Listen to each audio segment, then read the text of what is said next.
Hello student, आप लोग कैसे हैं? आई होप आप लोग अच्छे होंगे, पढ़ाई कर रहे होंगे। तो फ्रेंड्स, जैसा कि आप लोगों का 27 फरवरी को एग्ज़ाम है, तो आपका एक ही दिन बचा है। तो इसमें आप ज़्यादा से ज़्यादा सवाल को रिवीजन नहीं कर सकते हैं, लेकिन आप फार्मूले का रिवीजन ज़रूर कर कर जाइएगा। नहीं तो बहुत आप सवाल लगा ही लेंगे, लेकिन आपको फार्मूला ही नहीं याद रहेगा, तो सवाल को आप कैसे लगाएंगे? तो फ्रेंड्स, हम आपसे यही कहेंगे कि आप फार्मूले का रिवीजन कर कर जरूर जाना। तो चलिए फ्रेंड्स, वीडियो को स्टार्ट करते हैं। तो फ्रेंड्स, जैसा कि इसमें लिखा है, महत्वपूर्ण सूत्र एवं परिभाषाएं, इम्पॉर्टेंट फार्मूले एंड डिफिनीशंस। तो फ्रेंड्स, हम एक एक कर कर सबको फार्मूले को इसमें से रिवीजन करेंगे। तो चलिए शुरू करते हैं। तो इसमें हम सबसे पहले अध्याय 1 देखेंगे, वास्तविक संख्याएं, रियल नंबर्स। तो देखिए इसमें दिया है यूक्लिड विभाजन प्रमेयिका। तो फ्रेंड्स, इसमें हम जल्दी जल्दी सिर्फ फार्मूले का ही रिवीजन करेंगे। और तो फ्रेंड्स, हम इसमें ज़्यादा डिटेल में नहीं जाएंगे, सिर्फ इसमें जो लिखा है उसी फार्मूले का हम रिवीजन करेंगे। तो चलिए देखते हैं। इसमें दिया है यूक्लिड विभाजन प्रमेय का, दो धनात्मक पूर्णांक ए और बी दिए रहने पर ए बराबर बी क्यू प्लस आर, ये जो इतना दिया है को संतुष्ट करने वाली पूर्ण संख्याएं क्यू और आर ज्ञात कर सकते हैं, अर्थात ऐसी संख्याओं का अस्तित्व है। तो फ्रेंड्स, ये जो दिया है इसका मतलब ये होता है, इसको आप लोग जरूर समझा करिए, बहुत सारे स्टूडेंट इसको छोड़ देते हैं। तो फ्रेंड्स, ये जो दिया है, ये दिया है कि ये जो आर है जीरो से बड़ा है, और ये आपका माइनस की तरह साइन दिख रहा है, इसका मतलब ये होता है कि ये जो आर है जीरो से बड़ा है और जीरो के बराबर भी है। और यहाँ ये जो साइन लगा है, इसमें इसका ये मतलब होता है बी जो है आर से बड़ा है या आर बी से छोटा है। तो कहने का मतलब वही होगा। तो इसमें ये हो गया। और ये जो दिया है ए बराबर बी क्यू प्लस आर, ये ए आपका क्या है, बी क्या है, क्यू क्या है और आर क्या है, इसको समझ लेते हैं। तो फ्रेंड्स, ये आपका होता है भाज्य, और सॉरी, ये भाज्य है, ये भाजक है, ये भागफल और ये शेषफल होता है। तो फ्रेंड्स, समझ में आया? ये भाज्य, भाजक, भागफल, शेषफल। जैसे फ्रेंड्स, इसमें हम भाग देते हैं, थोड़ा समझ लीजिए। जैसे हम किसी संख्या में ऐसे भाग देते हैं, मान लीजिए यहाँ दो है, यहाँ तीन है, तो दो एक का नम दो, तीन में दो गया एक, ये आया। तो इसमें आप देख सकते हैं, ये क्या है, ये क्या है और ये क्या है, ये क्या है, ये क्या है। तो ये आपका भागफल होता है, ये भागफल होता है। ये जो एक बचा है ये आपका शेषफल होता है। ये जो है ये भाजक होता है, और ये जो है यहाँ पर ये भाज्य है। ये जो तीन लिखा है यहाँ पर ये भाज्य होता है। तो फ्रेंड्स, यहाँ आपको समझ में आ गया होगा। तो चलिए देख लेते हैं आगे। दिया है इसमें सेकंड में √5, √7, √11 इत्यादि अपरिमेय संख्याएं होती हैं। और इसमें दिया है प्रत्येक भाज्य संख्या को अभाज्य संख्याओं के एक गुणनफल के रूप में गुणनखंडित किया जा सकता है। यह गुणनखंडन अद्वितीय होता है, अभाज्य संख्याओं का कोई भी क्रम हो सकता है। तो फ्रेंड्स, जो मेन मेन है उसको हम आपको बताएंगे, और जो ज़्यादा मेन नहीं है उसे हम स्किप कर देंगे। तो फ्रेंड्स देखिए, इसमें दिया है माना यक्स एक परिमेय संख्या है जिसका दशमलव प्रसार शांत है। तो शांत है, तो इसमें कुछ कंडीशन होगा। यक्स को पी बटे क्यू के रूप में व्यक्त कर सकते हैं, जहां पी और क्यू सहभाज्य संख्याएं हैं। तो सहभाज्य संख्या किसे कहेंगे? तो सहभाज्य संख्याओं का मतलब ये होता है कि पी और क्यू का एचसीएफ निकालेंगे तो उसमें एक आएगा, मतलब एचसीएफ उसका एक आएगा। तथा क्यू का भाज्य गुणनखंडन 2n.5m के रूप का है, जहां n m ऋणात्मक पूर्णांक है। तो फ्रेंड्स, ये 2n और 5m के रूप का है, तभी ये शांत होगा। अगर इस रूप में होता है तो ये जो शेषफल रहता है वो शून्य हो जाता है, मतलब शेषफल कुछ नहीं बचता है, तभी शांत होता है। और ये ऋणात्मक पूर्णांक है, मतलब यन और जो यम है ये ऋणात्मक, मतलब ऋणात्मक नहीं होने चाहिए। इसको चलिए स्किप करते हैं। इसमें दिया है 6 नंबर में, यक्स बराबर पी क्यू, पी अपान क्यू एक परिमेय संख्या है कि क्यू का भाज्य गुणनखंडन 2n/5m के रूप का है, जहां यन यम ऋणात्मक पूर्णांक है, तो यक्स का दशमलव प्रसार शांत होगा। तो फ्रेंड्स, जो यहाँ पर आपको पता है ये प्रसार शांत है, तो वही इसमें ये लिखा है। 7वां नंबर का क्वेश्चन है। इसमें दिया है माना यक्स बराबर पी अपान क्यू एक पर ऐसी परिमेय संख्या है कि क्यू का अभाज्य गुणनखंडन 2n.5m के रूप का नहीं है। इसमें नहीं है, देखिए, जहाँ यन यम ऋणात्मक पूर्णांक है तो यक्स का प्रसार अशांत आवर्ती होगा। तो कहने का मतलब, जो इस रूप में संख्या होगी वो परिमेय तो होगी, लेकिन शांत नहीं होगी, अशांत होगी। तो अशांत कब होगा? जब जब हम भाग करते हैं तो उसमें शेषफल कुछ न कुछ बचता रहेगा, तो उसमें अशांत आवर्ती होता है। तो चलिए नेक्स्ट देख लेते हैं आगे क्या है।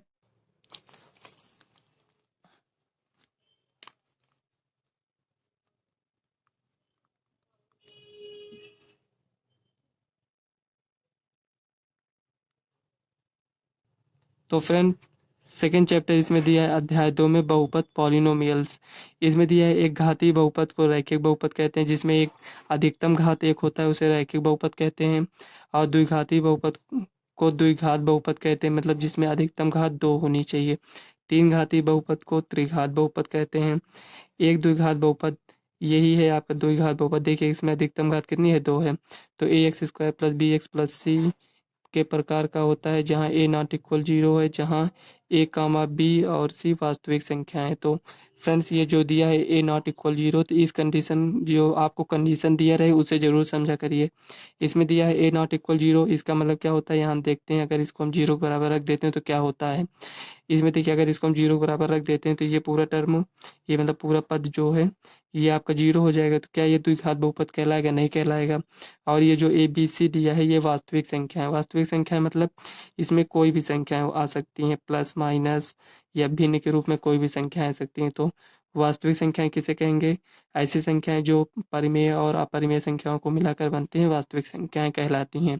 तो चलिए नेक्स्ट देख लेते हैं क्या दिया है। तो फ्रेंड्स इसमें दिया है आगे, एक द्विघात बहुपद के अधिक से अधिक दो शून्यक हो सकते हैं। द्विघात बहुपद के कितने शून्यक हो सकते हैं, अधिक से अधिक दो शून्यक हो सकते हैं। तथा एक त्रिघात बहुपद के अधिक से अधिक तीन शून्यक हो सकते हैं। शून्यक मतलब जैसे द्विघात बहुपद अभी हमने आपको दिखाया था, उसमें अधिक से अधिक शून्यकों मतलब यक्स के अधिकतम दो मान, मतलब यक्स हो या वाई हो या जेड हो, कुछ भी हो उसमें दे दिया गया होगा। तो जैसे इसमें ए बी सी था, तो उसी तरह यहाँ आपको हम दिखा देते हैं, एक मिनट। फ्रेंड्स यही है, देखिए इसमें जैसे a x square plus b x plus c, तो ये द्विघात बहुपद है, तो इसके अधिकतम शून्य कितने हो सकते हैं, दो शून्य हो सकते हैं। ये जो यक्स और ये इसमें भी यक्स है, तो यक्स का मान कितना हो सकता है, दो। मतलब कोई भी संख्या आ सकती है लेकिन दो ही मान इसके प्राप्त होंगे। और अगर ये त्रिघात होगा, जैसे यहाँ अधिकतम पावर 3 होती है, तो इसके शून्य 3 प्राप्त होते हैं। तो यहाँ यक्स है तो यक्स का मान प्राप्त होगा, वाई होगा तो वाई का मान प्राप्त होगा, जेड होगा तो जेड का मान प्राप्त होगा। तो चलिए आगे देख लेते हैं। आगे इसमें दिया है ये द्विघात बहुपद a x square plus b x plus c के शून्यक अल्फा और बीटा हो, तब ये alpha plus beta minus b upon a, alpha गुणे बीटा बराबर सी अपान ए, ये क्या है। तो फ्रेंड्स क्वेश्चन में आपसे पूछा जाता है कि जैसे आपको ये दे दिया गया और कहेगा कि शून्यकों का योगफल ज्ञात कीजिए और शून्यकों का गुणनफल ज्ञात कीजिए। तो फ्रेंड्स इसका हम शून्य निकालेंगे, मतलब कि यक्स का मान निकालेंगे। तो मान लीजिए अल्फा बीटा आया, कोई भी मान आ सकता है, 2 या 3 कुछ भी आ सकता है। तो शून्यकों के योगफल, तो शून्यकों का योग करेंगे तो कितना आएगा, माइनस बी अपान ए। तो ये b हो गया और ये a हो गया, तो माइनस बी अपान ए। इसको इस तरह भी लिख सकते हैं, जैसे इसमें b लिखा है तो यहाँ लिखते हैं माइनस यक्स का गुणांक अपान a जो लिखा है यक्स स्क्वायर का गुणांक, इस रूप में भी लिख सकते हैं। और ये अल्फा बीटा जो लिखा है यहाँ c है, तो अचर पद होगा। और यहाँ लिखेंगे यक्स स्क्वायर का, ये एक ये जो a है ये क्या है आपके पास, यहाँ पर a यक्स स्क्वायर का गुणांक है, तो यहाँ पर लिख सकते हैं यक्स स्क्वायर का गुणांक। तो यक्स स्क्वायर का गुणांक क्या है, ए है, तो उसी को यहाँ पर ये लिख दिए हैं। तो फ्रेंड्स वीडियो आपको पसंद आए तो वीडियो को लाइक करिएगा और अपने फ्रेंड्स को ज़्यादा से ज़्यादा शेयर करिएगा। तो देखिए ये आपको पता चल गया, ये आपका त्रिघात बहुपद का है, इसको आप रहने दीजिए। जो ज़्यादा इंपॉर्टेंट है उसे आप देख लीजिए बस। 8 नंबर इसमें है भाज्य भाजक गुणे भागफल प्लस शेषफल, जो अभी हमने आपको बताया कि ए बराबर बी क्यू प्लस आर, ये उसी रूप का है ये। तो इसमें ये हो गया। आप चलिए थर्ड नंबर देख लेते हैं। तो फ्रेंड्स इसमें दिया है थर्ड नंबर में, दो चर वाले रैखिक समीकरण युग्म pair of linear equations in two variables. Two variables मतलब इसमें दो आपके दो चर पद मिलेंगे, जैसे ये एक्स वाई है। तो इसमें पहला दिया है a x plus b y plus c equal to 0 के रूप का है, जहाँ ए बी और सी वास्तविक संख्याएं हैं। A not equal to 0, b not equal to 0 दो चरों में एक रैखिक समीकरण कहलाता है। देखिए इसमें ए नॉट इक्वल टू 0 ये है, बी नॉट इक्वल टू 0 मतलब ये भी 0 हो जाएगा, ये भी 0 मान लीजिए हो जाएगा। तो ये क्या, ये दो चर वाले रैखिक समीकरण कहलाएगा, नहीं कहलाएगा। तो इसीलिए इसमें कहा है कि a not equal to 0, b not equal to 0, मतलब ए का मान 0 के बराबर नहीं होना चाहिए और बी का मान भी 0 के बराबर नहीं होना चाहिए। तो फ्रेंड्स आगे इसमें दिया है, रेखाएं एक बिंदु पर प्रतिच्छेद कर सकती हैं, इस स्थिति में समीकरण युग्म का अद्वितीय हल होता है। तो फ्रेंड्स जैसे इसमें ये आपको दिया है, इसी तरह आपको दो समीकरण दिया जाएगा। जैसे ये दिया है एक समीकरण, इसी रूप में एक समीकरण और दिया जाएगा, तो उसमें आपका अनुपात निकालना रहेगा। जैसे ये A1 है, इसको मान लीजिए A1 मान लेते हैं। तो चलिए आपको हम कॉपी में थोड़ा समझा देते हैं। तो फ्रेंड्स यहाँ आप समझने का प्रयास करिए। जैसे आपको इस तरह का समीकरण दे दिया जाएगा और उसमें कहेगा कि ये रेखाएं प्रतिच्छेद हैं, या आपसे कहेगा कि मतलब संगत है, असंगत है, या इस रूप में पूछ सकता है, या अद्वितीय हल है, अनेक रूप से है, मतलब अपरिमित रूप से अनेक हल हैं, कोई हल नहीं है। ये सब आपसे मतलब इस तरह समीकरण देने के बाद पूछ सकता है। तो इसमें देखिए जो ये दिया है आपके पास, ये इसका अनुपात निकालेंगे, और जब ये अनुपात निकालेंगे, जब ये बराबर नहीं होगा तो इसका अद्वितीय हल होगा।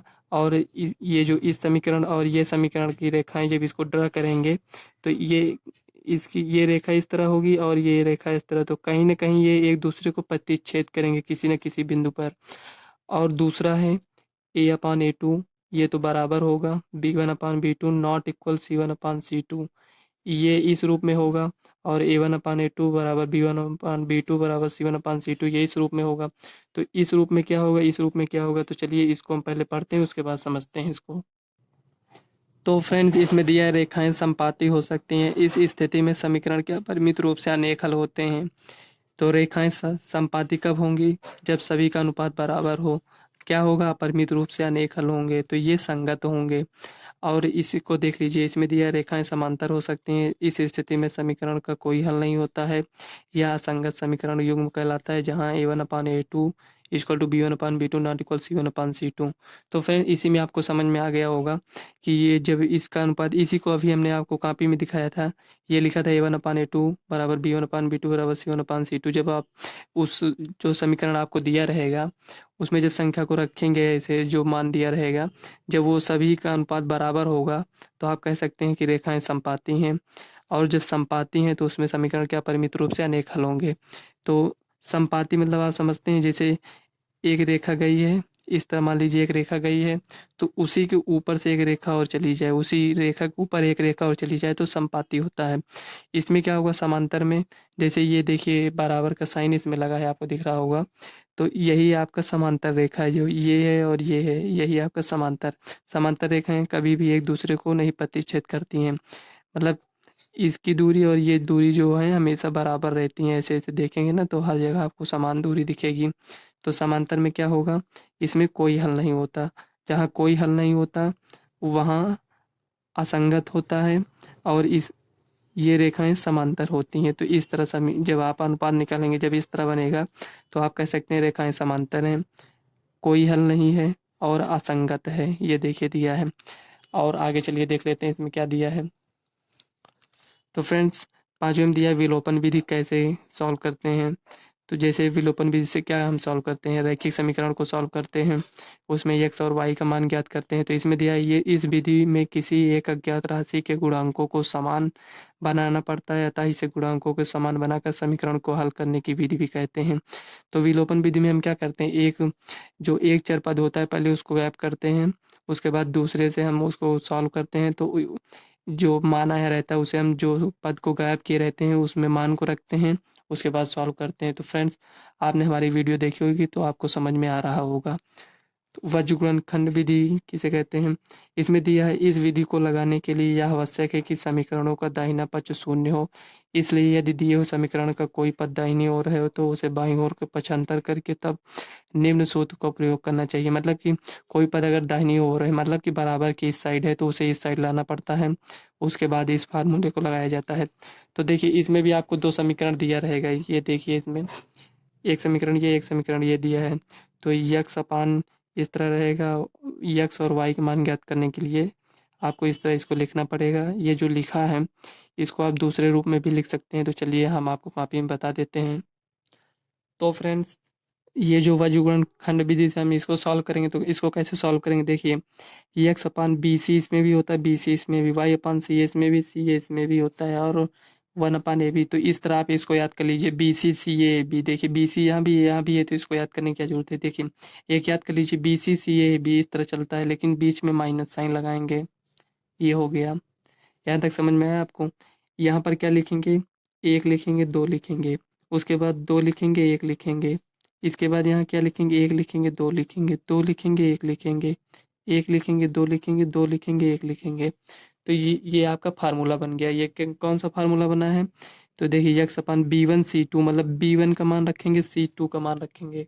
तो यहाँ आप देखिए ये जो अभी हमने आपको बताया था, ये A1 A2 B1 B2 C1 C2, तो इसमें जो मान होगा इसी को आपको यहाँ पर रखना है। उसके बाद एक दूसरे से तुलना कर कर आप इसमें मान को ज्ञात कर सकते हैं। तो चलिए नेक्स्ट देख लेते हैं क्या दिया है। तो फ्रेंड्स हम आपको फार्मूला ही रिवीजन करा रहे हैं, लेकिन जितना डिटेल में हो सक रहा है मैं आपको उतने डिटेल में बताने का प्रयास कर रहे हैं। तो फ्रेंड्स देखिए, अध्याय 4 में क्या है, द्विघात समीकरण क्वाड्रेटिक इक्वेशन है। इसमें दिया गया है द्विघात समीकरण ax² + bx + c मतलब द्विघात समीकरण का है। तो ये इसमें ये देखिए द्विघात समीकरण है बराबर 0, जिसमें x कोई चर है, ये जो x है ना ये चर पद है, तो मतलब इसका मान बदलता रहता है। तो a ≠ 0 है, अभी हमने आपको बताया था। तो इसमें दिया मानक रूप कहलाता है। यदि ax² + bx + c a ≠ 0 के दो रैखिक गुणांकों के गुणनखंड कर सकें तो द्विघात समीकरण के मूल प्रत्येक गुणक को शून्य के बराबर करके प्राप्त कर सकते हैं। कहने का मतलब ये हुआ कि जो ये हमें समीकरण दिया है, मतलब ये एक प्रकार से बहुपद दिया है, जब इसको हम 0 के बराबर दिखा देते हैं तो ये एक प्रकार से समीकरण बन जाता है। तो जब इसको हम 0 के बराबर दिखा देते हैं तो इसका हम शून्य ज्ञात कर सकते हैं। तो चलिए नेक्स्ट देख लेते हैं आगे क्या दिया है। तो फ्रेंड्स आगे दिया है समीकरण ax² + bx + c बराबर 0 के द्विघाती सूत्र x बराबर -b + -√b² - 4ac/2a द्वारा प्राप्त किए जा सकते हैं। तो फ्रेंड्स इसको ये जो दिया है इसे हम गुणनखंड विधि से भी x का मान ज्ञात कर सकते हैं या द्विघाती सूत्र से भी ज्ञात कर सकते हैं। अगर आप गुणनखंड विधि से नहीं कर पाते हैं तो द्विघाती सूत्र लगाकर आप x का मान ज्ञात कर सकते हैं। तो x का मान आप कब कब ज्ञात कर सकते हैं, तो ये आपको दिया है टर्म्स। इसमें दिया है b² - 4ac ग्रेटर देन, तो फ्रेंड्स इसका मतलब तो आप समझ ही गए होंगे, अभी हमने आपको बताया। तो इसका मतलब ये होता है कि ये जो दिया है ये संख्या जो इस रूप में दिया है ये 0 से बड़ा है। देखो इस साइड इसका इस तरफ फेस है, तो ये 0 से तो बड़ा हो गया, और ये क्या है, तो इसका मतलब ये जो इसका मान आएगा 0 से बड़ा आएगा या फिर 0 के बराबर आएगा। तो कहने का मतलब 0 से छोटा नहीं होना चाहिए। 0 से छोटा कौन सी वैल्यू होती है, जो ऋणात्मक वैल्यू होती है। तो इस तरह होगा तभी हम x का मान ज्ञात कर सकते हैं। तो इसमें दिया है यदि द्विघात समीकरण ax² + bx + c बराबर 0 a ≠ 0 हमें, तो इसमें आपको कुछ दिया है इसमें टर्म्स। देखिए b² - 4ac ग्रेटर देन 0 होगा। जब हम यहाँ निकालेंगे इसको b² - 4ac, जब ये 0 से बड़ा आएगा तो हम क्या समझेंगे कि तब दो भिन्न वास्तविक मूल होते हैं। मतलब कहने का मतलब दो भिन्न वास्तविक मूल का मतलब ये होगा कि जो यक्स का मान आएगा वो दो मान तो आएगा लेकिन वो अलग अलग मान आएगा। जैसे एक मान आ गया 3, एक मान हो सकता है आ जाए -4, दो मान आ सकते हैं। और इसका मतलब होगा यहाँ सेकंड में दिया है यदि b² - 4ac = 0 हो तब दो बराबर मूल अर्थात संपाती वास्तविक मूल होते हैं। कहने का मतलब जब हम b² - 4ac निकालेंगे, इसको हम कहाँ से निकालेंगे, ये जो हमें दिया है ax² + bx + c, देखिए b का मान ये b है, ये a है, ये c है, तो ये वही लिखा है। तो जब आप इसको सॉल्व करेंगे, जैसे हो सकता है क्वेश्चन में आपको यहाँ एक जगह 2 दे दिया जाए या यहाँ -3 दे दिया जाए, यहाँ -6 दे दिया जाए, कुछ भी दे दिया जा सकता है। तो अगर मान लीजिए यहाँ -6 दिया है तो माइनस को साथ में लेकर यहाँ लिखेंगे, सी का मान माइनस को साथ में लेकर लिखते हैं। तो देखिए b² - 4ac अगर छोटा हो, कहने का मतलब छोटा, 0 से छोटा का मतलब क्या होगा, ये 0 बड़ा है इससे, इसका मतलब ये छोटा होगा 0 से। तो 0 से जब छोटा होगा तो क्या होगा, ऋणात्मक होगा। तो इसमें कह रहा है कोई वास्तविक मूल नहीं होता है, तो मतलब इसको इसमें हम x का मान नहीं ज्ञात कर पाएंगे। और अगर आपसे विभक्तर ज्ञात करने के लिए कह दिया जाए तो आप d बराबर b² - 4ac होता है। विभक्तर को हम d से रिप्रेजेंट करते हैं। तो फ्रेंड्स इसमें ये छठवा दिया है यदि b² - 4ac बराबर 0 हो तो दोनों मूल -b/2a होते हैं। तो फ्रेंड इसको आप मतलब कहने मतलब ये जो b² - 4ac बराबर 0 -b/2a ये कहाँ से आया, यहाँ आप समझ लीजिए। देखिए जब ये 0 ही हो जाएगा तो यहाँ से ये इतना समाप्त हो जाएगा, बचेगा क्या, -b/2a, उसी को यहाँ पर ये लिख दिया गया है। पांचवा ये चैप्टर जो दिया है इसमें देख लीजिए। तो फ्रेंड्स वीडियो पसंद आए तो वीडियो को लाइक और चैनल को सब्सक्राइब कर लीजिएगा। तो देखिए इसमें दिया है अध्याय 5 में समांतर श्रेणी अरिथमेटिक प्रोग्रेशंस। इसमें दिया समांतर श्रेणी a plus d a plus two d a plus three d का प्रथम पद है और सर्वांतर डी हो तब यनवा पद डी एन बराबर a plus n minus one bracket में डी। तो फ्रेंड ये जो समांतर श्रेणी दिया है ये आपका प्रथम पद है, ये द्वितीय पद, तृतीय, चतुर्थ पद, ऐसे मतलब ये पद दिया है। तो ये पहला पद है, ये दूसरा पद है। दूसरा पद प्राप्त करने के लिए हम क्या करते हैं, पहले पद में डी को जोड़ देते हैं तो दूसरा पद प्राप्त हो जाता है। और तीसरा पद प्राप्त करने के लिए हम क्या करते हैं, प्रथम पद में दो को डी से गुणा कर देते हैं। मतलब आप इसमें देखिएगा कि एक दो तीन, जैसे हम तीसरा पद ज्ञात कर रहे हैं तो प्रथम पद तो यहाँ हम लिखे ही हैं, प्लस तीसरा ज्ञात कर रहे हैं तो यहाँ क्या लिखे हैं, दो लिखे हैं और डी लिखे हैं। चौथा ज्ञात कर रहे हैं तो यहाँ तीन लिखे हैं। इसी तरह सातवां ज्ञात करेंगे तो छः लिखेंगे, यहाँ छः और डी लिखेंगे। इसको आप समझिएगा। इसमें टी एन मतलब एनवा पद ज्ञात करने के लिए a plus n minus one bracket में डी। समांतर श्रेणी के एन पदों का योगफल क्या होगा, हमें जैसे एन पदों का जैसे 10 पदों का योगफल कह दिया तो एन की जगह यहाँ पर 10 हो जाएगा, यहाँ पर भी 10, यहाँ पर भी 10। और डी और ए आप इसमें ज्ञात कर लीजिएगा। ए तो प्रथम पद हो गया और डी सार्वंतर है, तो सार्वंतर तो आप निकाल ही सकते हैं। तो अगर ये एन मतलब योगफल अगर आपको ज्ञात करने के लिए कह दिया गया तो ये वाला फार्मूला आप लगाएंगे। उसके बाद देख लेते हैं तीसरा, आप रहने दीजिए। इसमें दिया चौथा, प्रथम पद ए और सार्वंतर डी वाली श्रेणी का यनवा पद ए एन निम्नलिखित सूत्र द्वारा प्राप्त करते हैं। एनवा पद मतलब जैसे पांचवा पद ज्ञात करने के लिए कह दिया गया तो पांचवा पद ज्ञात करने के लिए यहाँ 5 लिखेंगे, प्रथम पद एन की जगह 5 लिखेंगे और डी जितना हमारा सार्वंतर आया रहेगा उसे लिख देते हैं। तो फ्रेंड इसे देख लीजिए, 5 इसमें दिया है, ये प्रथम पद ए और सार्वंतर डी तथा अंतिम पद यल हो तब हम अंत से मतलब ये जो यहाँ पर आपको दिया गया था ये शुरू से दिया गया है, मतलब ये प्रथम पद, द्वितीय, तृतीय पद। तो इसमें से कह रहा है आठवां पद ज्ञात करना, मतलब अंतिम से। इसमें जो ये दिया है ना, इसमें अंतिम से कह रहा है ज्ञात करने के लिए। जैसे अंतिम से आपसे बोल दिया जाए कि दूसरा पद क्या होगा, तो अंतिम से दूसरा पद ज्ञात करने के लिए यल क्या है, ये अंतिम पद है। आर क्या है, ये आठवां पद है। मतलब अंतिम से तीसरा पद ज्ञात करने के लिए कह दिया गया तो आर की जगह 3 रखेंगे। डी क्या है, सार्वंतर है, माइनस लगा है तो इसका मतलब डी जो आएगा ऋणात्मक में आएगा। तो इस तरह हम अंतिम से ज्ञात कर सकते हैं आरवा पद, जैसे हम शुरू से ज्ञात कर सकते हैं एनवा पद, उसी तरह हम अंतिम से आरवा पद ज्ञात कर सकते हैं। तो चलिए आगे देख लेते हैं क्या है। तो फ्रेंड्स अध्याय 6 इसमें दिया है त्रिभुज ट्रायंगल्स। फ्रेंड्स इसको इसी तरह हम ऐसे पढ़ते जाएंगे, आप लोग इसमें समझिएगा। देखिए इसमें दिया दो आकृतियां जिनके आधार समान हो परंतु आवश्यक रूप से माप समान ना हो, समरूप आकृतियां कहलाती हैं। फ्रेंड्स अगर हम आपको इसमें बताने लगेंगे तो बहुत लंबी वीडियो हो जाएगी, इसलिए इसको हम ऐसे बताएंगे। सभी सर्वांग समाकृतियां समरूप होती हैं परंतु इसका विलोम सत्य नहीं है। कहने का मतलब विलोम सत्य नहीं है तो सभी सर्वांग आकृतियां समरूप हो सकती हैं लेकिन सभी समरूप आकृतियां सर्वांगसम नहीं हो सकती हैं। तो ये जो इसका विलोम सत्य नहीं है कहने का मतलब यही हुआ। तो यदि एक रेखा किसी त्रिभुज की दो भुजाओं को एक ही अनुपात में विभाजित करे तो यह रेखा तीसरी भुजा के समांतर होती है। भुजाओं की समान संख्या वाले दो बहुभुज समरूप होते हैं यदि उनके संगत कोण बराबर हों, उनके संगत भुजाएं एक ही अनुपात में मतलब समानुपाती हों। और पांचवा इसमें दिया है, यदि किसी त्रिभुज की एक भुजा के समांतर अन्य दो भुजाओं को भिन्न भिन्न बिंदुओं पर प्रतिच्छेद करने के लिए एक रेखा खींची जाए तो ये अन्य दो भुजाएं एक ही अनुपात में विभाजित हो जाती हैं। यदि दो त्रिभुजों में संगत कोण बराबर हों तो उनकी संगत भुजाएं एक ही अनुपात में होती हैं, इसलिए दोनों त्रिभुज समरूप होते हैं। तो फ्रेंड्स अगर आपने पहले से पढ़ा है तो ये जो हम आपको बता रहे हैं फार्मूले का रिवीजन करा रहे हैं, आपको समझ में आ रहा होगा। तो इसमें दिया है यदि दो त्रिभुजों में संगत भुजाएं एक ही अनुपात में हो तो उनके संगत कोण बराबर होते हैं और इसलिए दोनों त्रिभुज समरूप होते हैं। यदि एक त्रिभुज का एक कोण दूसरे त्रिभुज के एक कोण के बराबर हो तथा इन कोणों के अंतर्गत करने वाली भुजाएं एक ही अनुपात में हो तो दोनों त्रिभुज समरूप होते हैं।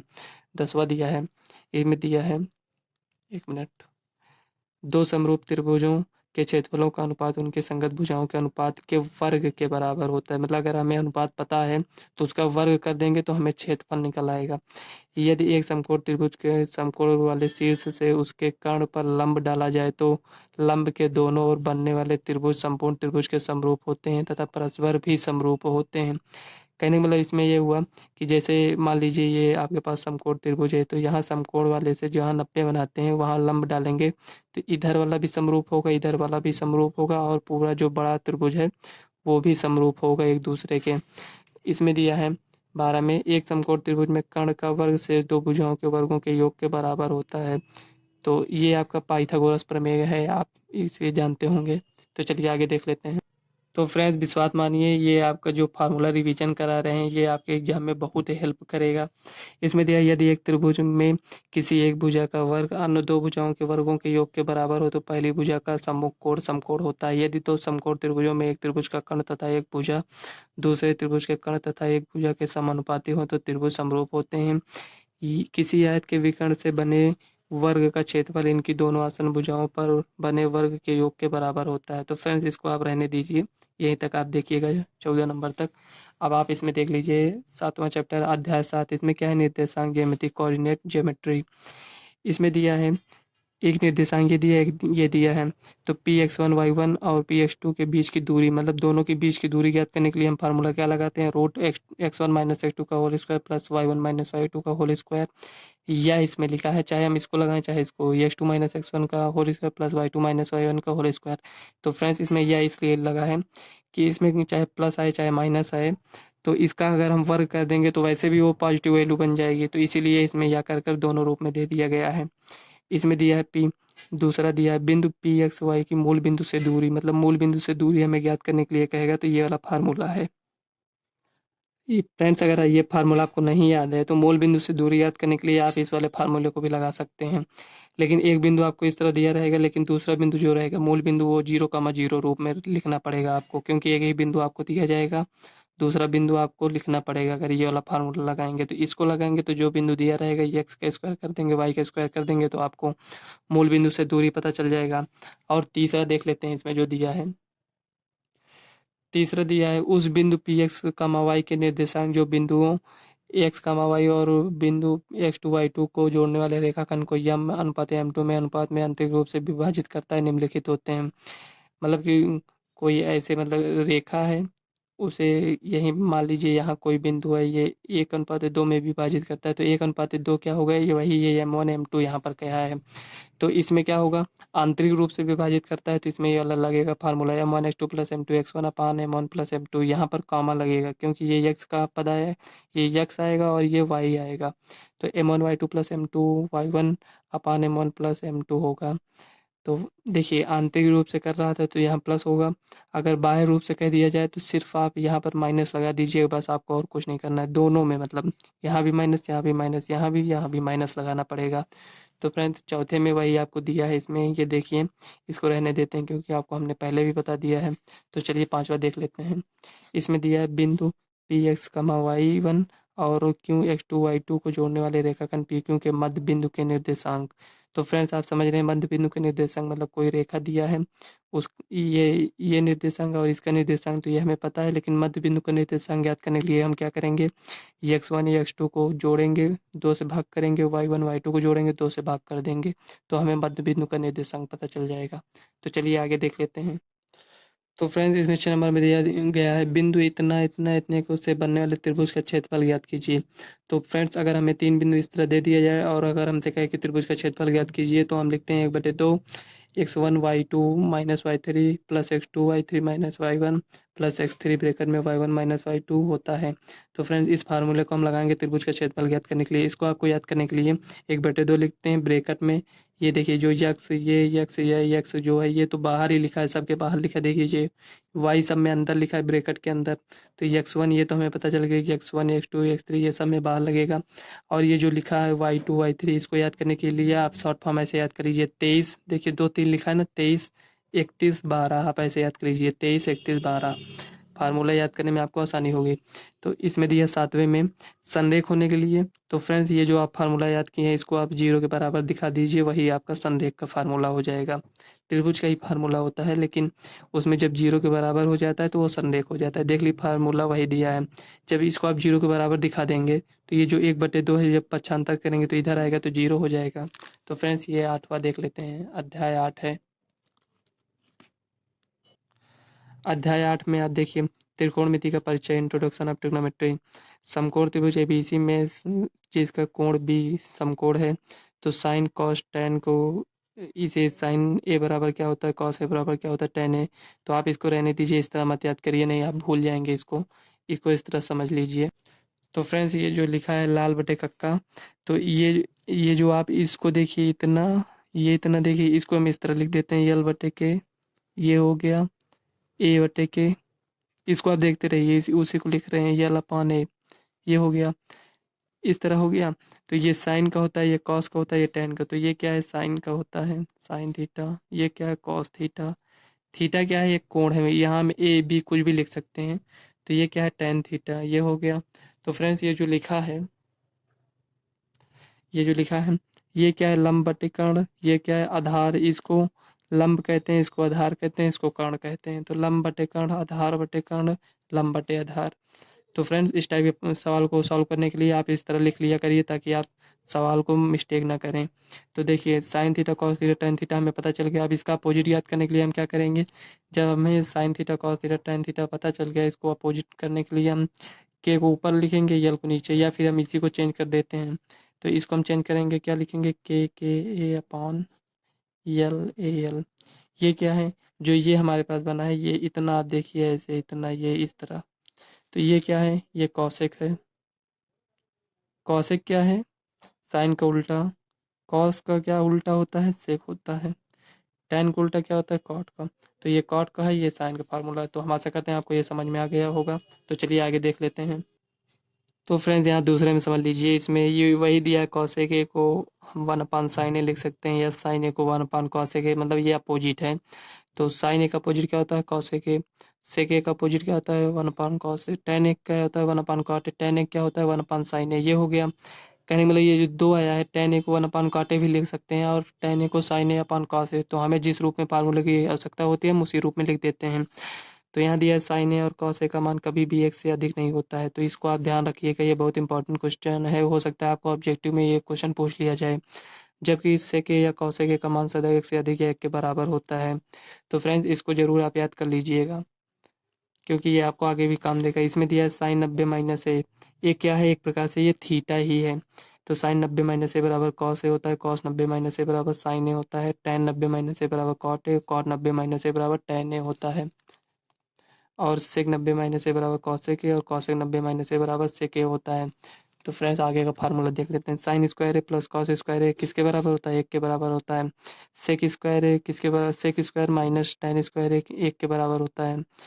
तो फ्रेंड्स इसको आप याद कर लीजिए। इससे आप 8 9 10 फार्मूला आराम से बना सकते हैं, क्योंकि बनाने के लिए क्या करेंगे, जैसे साइन स्क्वायर ए बराबर हमसे पूछ लिया जाए तो हम क्या करेंगे, वन है, कॉस स्क्वायर को इधर लेकर आएंगे, तो वन माइनस कॉस स्क्वायर है। तो साइन स्क्वायर ए बराबर क्या होगा, वन माइनस कॉस स्क्वायर है। तो इसी तरह इसमें भी पक्षांतर करेंगे, जिस रूप में हमें फार्मूले की आवश्यकता होती है उसी रूप में पक्षांतर कर लेते हैं।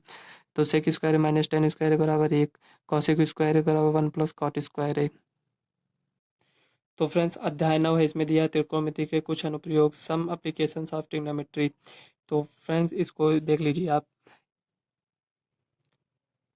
तो देखिए फ्रेंड्स इसमें दिया है, जब कोई वस्तु हमारे नेत्र के क्षैतिज तल से ऊपर स्थित हो, तो हमें वह उस वस्तु को देखने के लिए अपना सिर ऊपर उठाना पड़ता है। इस क्रिया में हमारे नेत्र एक कोण बनाते हैं, वे घूमते हैं, इस कोण को उन्नयन कोण कहते हैं। तो फ्रेंड्स जैसे मान लीजिए आप यहाँ पर खड़े हैं और आपको ऊपर देखना हो, तो आप अपने सिर को ऊपर करेंगे। तो इसको ऊपर करेंगे सिर को, तो ये ऐसे देखेंगे, ये आपका दृश्य रेखा है। तो यहाँ जो कोण बनता है उसी को उन्नयन कोण कहते हैं। तो उसी तरह इसमें नीचे दिया है, जब कोई वस्तु हमारे नेत्र के क्षैतिज तल से नीचे स्थित हो, यदि मान लीजिए आप छत पर खड़े हैं और आपको नीचे कुछ देखना हो, तो आप अपने सिर को नीचे करेंगे। तो वही इसमें कहा है, हमें उस वस्तु को देखने के लिए सिर नीचे की ओर घुमाना पड़ता है। इस क्रिया में भी नेत्र कोण बनाते हुए घूमते हैं, या कोण उन्मन कोण होता है। तो फ्रेंड्स ऊपर से नीचे देखेंगे तो यहाँ उन्मन कोण बनेगा, नीचे से ऊपर देखेंगे तो उन्नयन कोण बनता है। और तीसरा नंबर इसमें दिया है, प्रेक्षक की आंख से प्रेक्षक द्वारा देखी गई वस्तु को बिंदु को मिलाने वाली रेखा को दृश्य रेखा। तो फ्रेंड्स इसके पहले भी हमने आपको यही बता दिया था। इसमें दिया गया है, त्रिकोणमितीय अनुपातों की सहायता से किसी वस्तु की ऊंचाई से दूर वस्तुओं के बीच की दूरी ज्ञात कर सकते हैं। तो फ्रेंड्स जो अभी इसके पहले वाले चैप्टर 8 में जब जो हमने आपको बताया है कि साइन कॉस टेन, और जो आपको मान याद करना है, जैसे साइन 30 कॉस 30 टेन 30, या मतलब ये सब जो मान होते हैं। तो फ्रेंड्स इस जब तक आपको ये नहीं याद रहेगा, तो ये जो 9वां चैप्टर है इसको आप नहीं सॉल्व कर पाएंगे। तो इसमें 10 दिया है, 10 नंबर में इसमें दिया है, वृत्त की स्पर्श रेखा स्पर्श बिंदु से जाने वाली रेखा पर लंब होती है। बाह्य बिंदु से किसी भी वृत्त पर खींची गई दोनों स्पर्श रेखाओं की लंबाइयां समान होती हैं। मतलब स्पर्श रेखाओं की लंबाइयां समान होती हैं। जैसे मान लीजिए कोई वृत्त है, बाह्य कोई बिंदु है, तो यहाँ स्पर्श रेखा खींचेंगे यहाँ, तो ये दोनों बराबर होंगे। तीसरा दिया है, वृत्त के अंदर स्थित किसी बिंदु से जाने वाली वृत्त पर कोई स्पर्श रेखा नहीं होती है। वृत्त पर स्थित किसी बिंदु से वृत्त पर एक और केवल एक स्पर्श रेखा होती है। वृत्त के बाहर स्थित किसी बिंदु से जाने वाले वृत्त पर दो और केवल दो स्पर्श रेखाएं होती हैं। तो चलिए आगे देख लेते हैं। तो फ्रेंड्स 10 चैप्टर के बाद हम 12 चैप्टर में इसलिए आ गए हैं क्योंकि जो 11वां चैप्टर है रचना है वो आपका कट चुका है, वो आपके सिलेबस में नहीं है। इसमें दिया है अध्याय 12 वृत्तों से संबंधित क्षेत्रफल। इसमें दिया है पहला त्रिज्या r वाले वृत्त की परिधि। मान लीजिए हमें परिधि ज्ञात करने के लिए कह दिया गया और हमें त्रिज्या पता है तो 2πr लगाएंगे तो हमें परिधि ज्ञात हो जाएगी। त्रिज्या r वाले वृत्त का क्षेत्रफल πr² होता है। त्रिज्या r वाले वृत्त के त्रिज्यखंड जिसका कोण थीटा है के संगत चाप की लंबाई थीटा पान 360 इंटू 2πr होती है। हमें चाप की लंबाई ज्ञात करना होगा तो थीटा पान 360 इंटू 2πr लिखते हैं। और त्रिज्यखंड का क्षेत्रफल ज्ञात करने के लिए त्रिज्या r वाले वृत्त के त्रिज्यखंड, एक मिनट, दिख रहा है, हाँ। तो देखिए त्रिज्यखंड जिसका कोण अंशों में मतलब थीटा है का क्षेत्रफल मतलब त्रिज्यखंड का क्षेत्रफल कुल मिलाकर वही फार्मूला है ये, थीटा पान 360 इंटू πr² होता है। और आगे देख लीजिए एक वृत्तखंड का क्षेत्रफल ज्ञात करने के लिए हम क्या करते हैं, संगत त्रिज्यखंड का क्षेत्रफल निकालते हैं, उसके बाद संगत त्रिभुज का क्षेत्रफल माइनस कर देते हैं। तो ये देखिए यहाँ लिखा है माइनस करेंगे। तो वृत्तखंड का क्षेत्रफल निकालने के लिए पहले हम त्रिज्यखंड का क्षेत्रफल निकालते हैं, उसके बाद त्रिभुज का क्षेत्रफल निकालते हैं, उसे माइनस करते हैं तो हमारे पास वृत्तखंड का क्षेत्रफल आ जाता है। और दीर्घ त्रिज्यखंड का क्षेत्रफल निकालने के लिए πr² मतलब वृत्त का क्षेत्रफल पहले पूरा निकालते हैं, उसके बाद लघु त्रिज्यखंड का क्षेत्रफल को माइनस कर देते हैं तो हमारे पास दीर्घ दीर्घ त्रिज्यखंड का क्षेत्रफल मतलब बड़े वाले त्रिज्यखंड का क्षेत्रफल हमें पता चल जाता है। और आगे देखेंगे दीर्घ त्रिज्यखंड का क्षेत्रफल πr² माइनस लघु वृत्तखंड का क्षेत्रफल होता है। तो फ्रेंड्स अगर हमें दीर्घ वृत्तखंड का क्षेत्रफल ज्ञात करना है तो हम पहले वृत्त का क्षेत्रफल निकालेंगे, उसके बाद लघु वृत्तखंड के क्षेत्रफल को माइनस कर देंगे तो हमें दीर्घ वृत्तखंड का क्षेत्रफल मिल जाएगा। अध्याय 13 है, इसमें दिया पृष्ठीय क्षेत्रफल और आयतन, सरफेस एरियाज एंड वॉल्यूम्स। ठोसों जैसे घनाभ, घन, बेलन। तो फ्रेंड्स ये आकृति तो आप लोग पहचानते होंगे, घनाभ, घन और बेलन, शंकु, गोले और अर्धगोले में से किन्हीं दो ठोसों को मिलाने से बने ठोस का पृष्ठीय क्षेत्रफल ज्ञात करने के लिए हम ठोसों जैसे घनाभ, बेलन, शंकु, गोले और अर्धगोले में से किन्हीं दो ठोसों को मिलाने से बने ठोस का आयतन ज्ञात करना। तो शंकु के छिन्नक के संबंध में कुछ सूत्र। तो फ्रेंड्स शंकु के छिन्नक का आयतन ज्ञात करने के लिए 1/3 πh ब्रैकेट में r1² plus r2² plus r1 r2। Friends sorry, ये जो छिन्नक का आयतन लिखा है, ये छिन्नक का आयतन जैसे हमें कोई शंकु इस तरह दे दिया गया इस तरह, तो इसमें एक और इस तरह बना रहता है, तो ये जो आपका होता है ये r1 होता है, ये r2 होता है, तो वही इसमें r1 r2 दिया है। तो आगे देख लेते हैं, इसमें दिया है शंकु के छिन्नक का वक्र पृष्ठीय क्षेत्रफल ज्ञात करने के लिए हम क्या करेंगे, पाई यल क्या है, तिर्यक ऊंचाई है, तो r1 प्लस r2 करेंगे तो हमें वक्र पृष्ठीय क्षेत्रफल ज्ञात हो जाएगा। जहाँ यल क्या है, यल तिर्यक ऊंचाई है और रूट में h² plus r1 minus r2 का होल स्क्वायर। तो यहाँ ये जो आपका यच है ये आपकी ऊर्ध्वाधर ऊंचाई है। इसमें दिया है शंकु के छिन्नक का संपूर्ण पृष्ठीय क्षेत्रफल ज्ञात करना हो तो हम इस वाले फार्मूले को लगाएंगे, पाई यल ब्रैकेट में r1 plus r2 plus pi bracket में r1² प्लस r2² होता है। तो फ्रेंड्स यहाँ ये देखिए दिया है यच छिन्नक की ऊर्ध्वाधर ऊंचाई है, यल क्या है, तिर्यक ऊंचाई है, r1 तथा r2 बराबर छिन्नक के दोनों वृत्तीय सिरों के त्रिज्याएं हैं जहाँ r1 बड़ा होगा r2 से। तो फ्रेंड्स यहाँ जो हमने आपको बताया है कि इस तरह ये जो यहाँ बना है इस तरह यहाँ भी बना होगा तो ये r1 होगा, ये r2। तो आप देख सकते हैं यहाँ ये r1 तो बड़ा ही होगा क्योंकि इसमें बड़ा दिख भी रहा है और r2 छोटा होगा, तो वही इसमें ये दिया है कि r1 बड़ा होगा r2 से। अध्याय 14 देख लीजिए, इसमें दिया है सांख्यिकी स्टैटिस्टिक्स सॉरी फ्रेंड्स स्टैटिस्टिक्स दिया है। इसमें दिया है वर्गीकृत आंकड़ों का माध्य निम्न प्रकार से ज्ञात करते हैं। तो फ्रेंड्स अगर आपसे माध्य ज्ञात करने के लिए कह दिया जाए तो इसमें आप प्रत्यक्ष विधि से सॉल्व कर लीजिएगा। इसमें माध्य ज्ञात करने के लिए सिग्मा एफ आई एक्स आई अपॉन सिग्मा एफ आई, ये क्या होता है आपका एफ आई और एक्स आई क्या है। देखिए फ्रेंड जो ये एफ आई होता है एक वर्ग अंतराल होता है, एक बारंबारता है, तो फ्रिक्वेंसी बारंबारता है तो एफ आई हो गया। और एक्स आई क्या होता है, जो वर्ग अंतराल होता है, तो जो हमें दो मान दिए रहते हैं जैसे 0 से 6 और 6 से 10 इस तरह, तो दोनों को हम ऐड करते हैं। जैसे 6 और 0 को ऐड करेंगे तो कितना होगा 6, तो जो आएगा हम उसे 2 से भाग करते हैं तो वही हमें एक्स आई मिलता है। तो जो दोनों मिला हम इसको दोनों को गुणा करते हैं, उसके बाद जोड़ लेते हैं। सिग्मा का मतलब होता है जोड़, तो इनको जोड़ेंगे और सिग्मा एफ आई को जोड़ेंगे और जो सिग्मा एफ आई एक्स आई में सिग्मा एफ आई से भाग कर देंगे तो हमें माध्य पता चल जाएगा।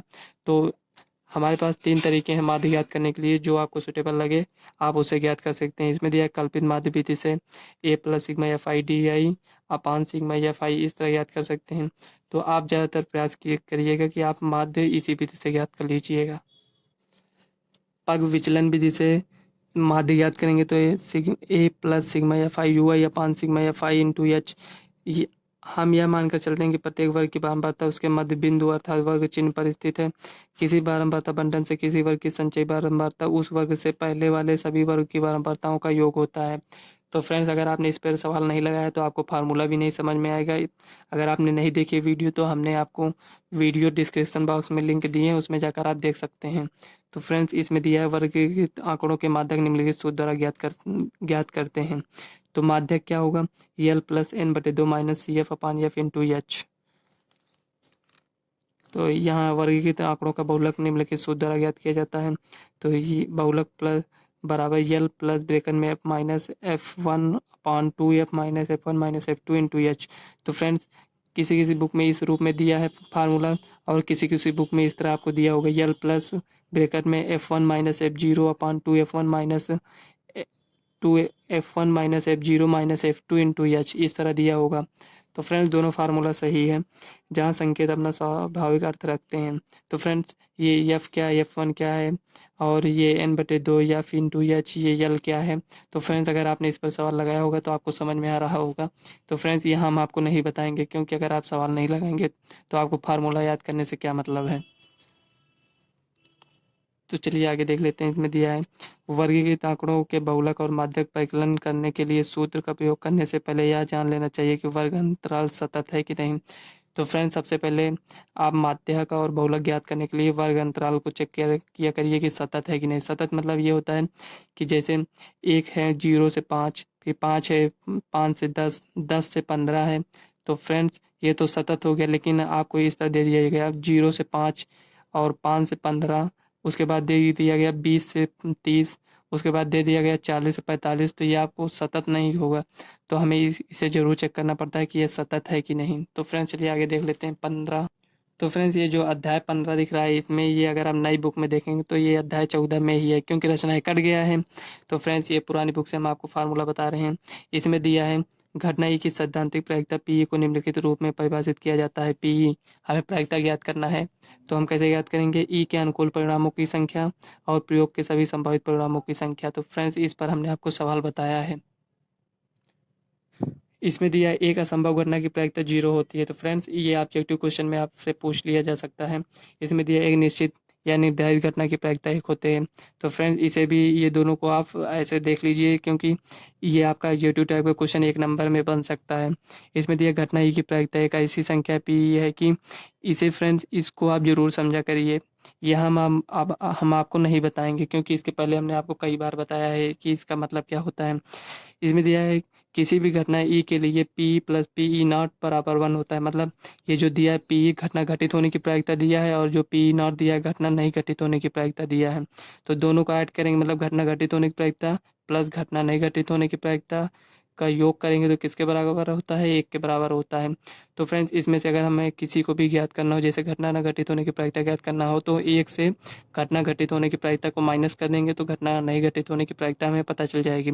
तो यहाँ दिया है जहाँ ई घटना ई नॉट नहीं को व्यक्त करता है तथा ई और ई नॉट पूरक घटनाएं कहलाती हैं। तो फ्रेंड्स, ये फार्मूला आपका यहीं तक था। तो फ्रेंड्स, लास्ट में हम आपसे यही कहेंगे कि आप इस फार्मूले को रिवीजन अच्छे से कर जाइएगा। आप एक सवाल को कम लगाइएगा लेकिन फार्मूला जब आपको याद रहेगा, अगर मान लीजिए कोई क्वेश्चन आपका 2 नंबर का है और आपको क्वेश्चन नहीं आ रहा है तो आप अगर फार्मूला भी लिख देते हैं तो उसमें हो सकता है आपको आधा नंबर मिल जाए या 1 नंबर में मिल सकता है। तो वो तो एग्जामिनर के ऊपर रहेगा, लेकिन आप उसमें थोड़ा बहुत अगर सवाल को भी सॉल्व कर सकते हैं तो 2 नंबर का है तो 1 नंबर आपको तो मिल ही जाएगा। तो फ्रेंड्स, हम आशा करते हैं आपको ये वीडियो पसंद आई होगी। अगर वीडियो पसंद आए तो वीडियो को लाइक व चैनल को सब्सक्राइब कर लीजिएगा और इस वीडियो को अपने फ्रेंड्स को ज़्यादा से ज़्यादा शेयर करिएगा ताकि आपके फ्रेंड्स भी इस वीडियो को देख सकें और फार्मूले का रिवीजन कर सकें। तो फ्रेंड्स, चलिए मिलते हैं नेक्स्ट वीडियो में, तब तक के लिए बाय।